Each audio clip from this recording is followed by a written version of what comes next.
eleksyon. Ako na ba? Ay, sorry.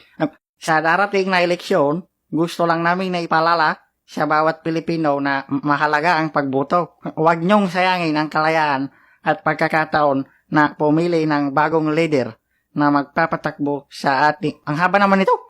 Wala kami rito para isulong ang kahit na sino mang kandidato.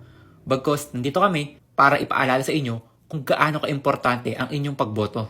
Huwag sana natin tangkilikin ang pagbili sa ating mga boto. At piliin nating mabuti kung sino ba ang ating susuportahan. Ang pangit naman, no?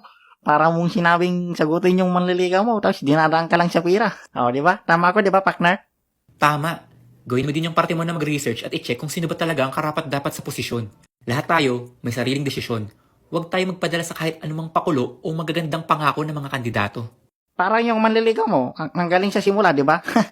Teka, wala sa script yun ah. Pero tama, kung meron ka namang sinusuportahan, huwag ka nang mamilit ng iba. Okay lang ipagsigawan mo kung sino ba talagang gusto mo, di ba? Pero wag naman yung point na pipilitin mo din yung iba na gustuhin yung gusto mo. Iboto mo kung sino ang gusto mo at igalang mo din ang gusto ng iba.